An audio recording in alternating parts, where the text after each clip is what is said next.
Ebony Rhodes a perdu sa mère. C'est pour cela les derniers mois avaient déjà été assez durs pour elle. Parce que la jeune fille a emballé toute sa famille et les a déplacés à Atlanta en Géorgie. Être mère célibataire de 4 enfants signifiait qu'elle devait se démener pour subvivre aux besoins de sa famille.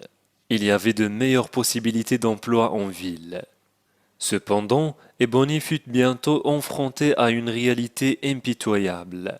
Elle a essayé de garder le secret pour le bien de ses enfants, mais elle ne pouvait pas le garder caché pour toujours.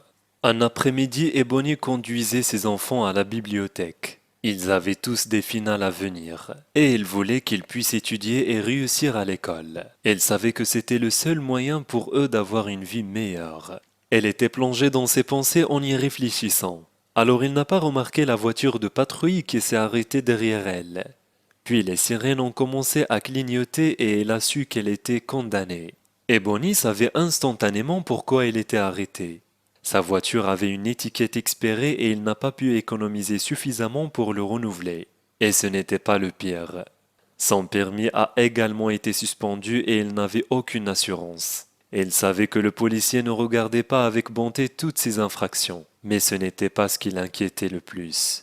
Le visage d'Ebony était trempé de larmes au moment où l'officier de policier atteignit sa fenêtre. L'officier a été surpris quand il a vu.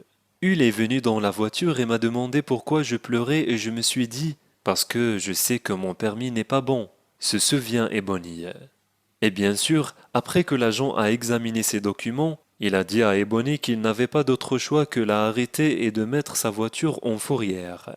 Le cœur d'Ebony a coulé. Il savait que son secret serait révélé. L'officier l'a amené avec ses 4 enfants au poste de police, où Ebony a pu appeler une collègue pour venir chercher ses enfants et informer sa sœur qui vivait en Floride. Elle était la seule à pouvoir s'occuper d'eux pendant que Ebony était en prison. Mais cela signifiait les ramener en Floride, et Ebony ne pouvait pas supporter l'idée qu'ils soient si loin. Le chef adjoint du département de police d'Atlanta, Jeff Glazier, était assis dans son bureau lorsque l'officier qui a arrêté Ebony a frappé sa porte. Il a fait signe de la main et il lui a dit qu'il y avait une situation. Il et d'autres officiers effectuaient une fouille de routine de la voiture saisie d'Ebony. Mais ce qu'ils ont trouvé était plus que ce qu'ils avaient négocié. Le chef vitrier s'est rendu sur le terrain de la fourrière pour voir par lui-même. À l'intérieur de la voiture d'Ebony, il a trouvé de nombreux sacs à dos et d'autres articles. À première vue, cela ressemblait à une voiture de thésauriseur. Mais alors la vérité leur est apparue. Ebony et ses enfants dormaient dans cette voiture. C'était leur seule maison. Depuis son déménagement à Atlanta, Ebony travaillait par roulement dans un magasin Walmart. Son salaire n'était pas beaucoup, et il était aggravé par le fait qu'elle et 2 de ses enfants avaient des problèmes de santé chroniques. Elle s'est retrouvée dans l'impossibilité de faire un dépôt dans un appartement. Et ainsi sa famille et elle sont devenus sans abri. Depuis 6 mois, toute la famille vivait dans cette voiture. Et les détails de cette vie ont brisé le cœur du chef vitrier. Trouver un endroit sûr pour garer sa voiture la nuit n'était pas facile. Et cela signifiait parfois conduire d'un endroit à l'autre. Souvent, je ne dormais pas parce que les enfants dormaient, se souvient Ebony.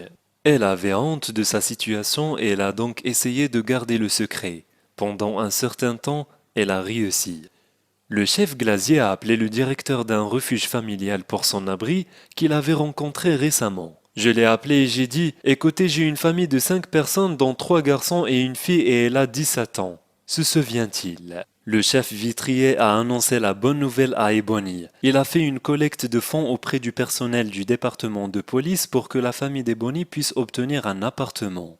Cela a aidé, mais après un certain temps, ils ont réalisé que ce n'était pas suffisant pour les garder sur un terrain solide.